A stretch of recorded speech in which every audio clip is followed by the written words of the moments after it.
Okay, in this one we're going to build off the same exact diminished chord that we've been working with since episode 1. So if you haven't watched that, I suggest you go back and do so, because now we're going to use this same exact process using the fully diminished 7th borrowed chord.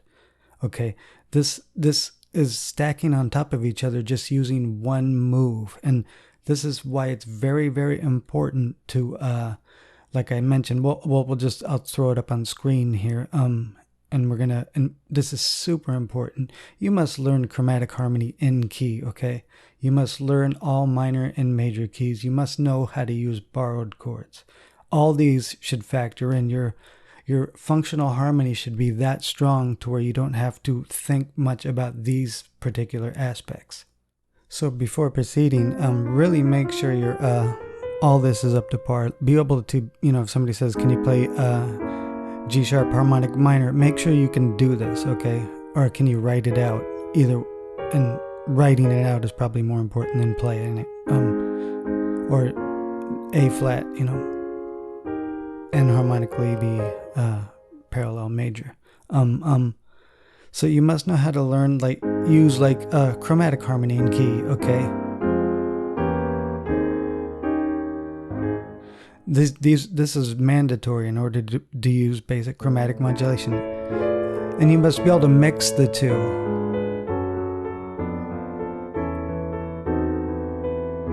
Okay. You must be able to mix chromatic harmony in key with also borrowed chords. And let's just move on to the topic, using the same fully diminished 7th chord now as a borrowed chord. So that's why you have to understand borrowing, okay? In G major, it's still the same fully diminished 7th as it would be in G harmonic minor. In B flat major, it'd still be the same fully diminished 7th as B harmonic minor. So, okay, so there's in minor version, okay, there's no borrowing, okay, same exact shape, but now we're using it as a borrowed chord, okay, so G major, it'd still be the same fully diminished 7th chord as it would be in G harmonic minor. Same as in B flat. So this is why you also have to know borrowed chords. Okay. And same set of notes that was be in G harmonic minor or G major borrowed, fully diminished 7th. Now I chose D flat instead and C sharp this time because it was C sharp minor before, but it's the same set of notes of the borrowed fully diminished 7th chord. So this is why you also have to watch the previous episodes, the same set of notes to a borrowed fully diminished 7th to E. We're still dealing with the same set of notes that create a fully diminished 7th chord in these 4 keys, but now as a major and borrowing. Okay, so you could do the same exact harmonic sequence we did in the prior one. I wrote it out here for you, using borrowed chords. And this is why I said this process is a very cumulative one. You have to learn one simple move at a time. So now you're using this in between major chords, okay? So you could literally use this as a harmonic sequence to get to E from G chromatically. I'll just play through it.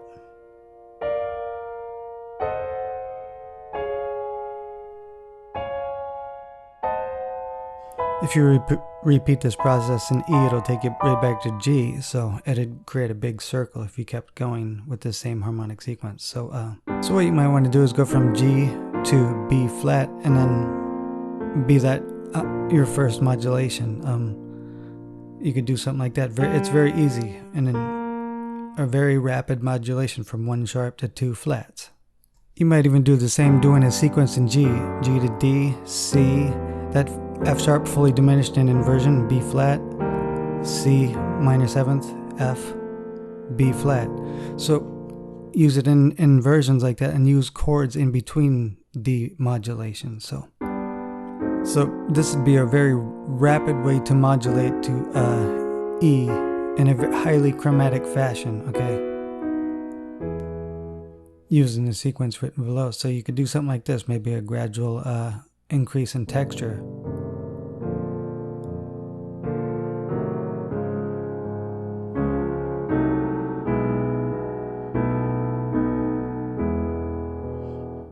So you're traveling through a whole ton of different keys chromatically. So this eventually leads to that's why you got to learn it.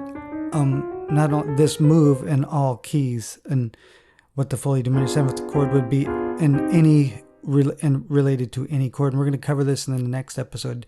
It leads to highly chromatic passages like this, where the bass can go completely chromatic. An alternate path to B flat from G. You go in highly chromatic, just pure chromatic lines. It'll eventually lead to being able to do stuff like this, to where you get bass lines that go highly chromatic like that, as well as even higher lines or middle lines, whatever. So that we'll start covering that now that we've got this particular move out of the way. So now you have to go through and figure this out for 8 other major chords, okay?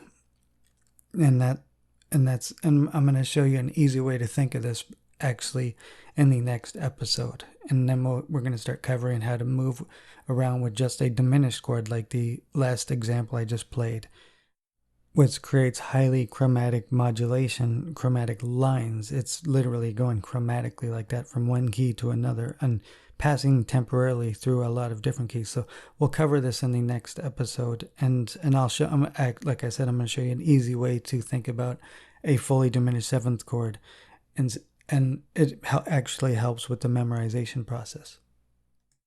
And again, this is a disclaimer that you have to learn every chromatic harmony within key. You have to learn all the major and minor keys. You have to learn how to use borrowed chords. All that stuff needs to start fitting in. If you can't do that, then you actually should work on that first and skip this video completely. And I'm not trying to be a jerk. That's just the truth. Your functional harmony needs to be strong enough to where this part is making sense. If this part does not make sense, then your functional harmony is not strong enough. And I suggest not watching these right now.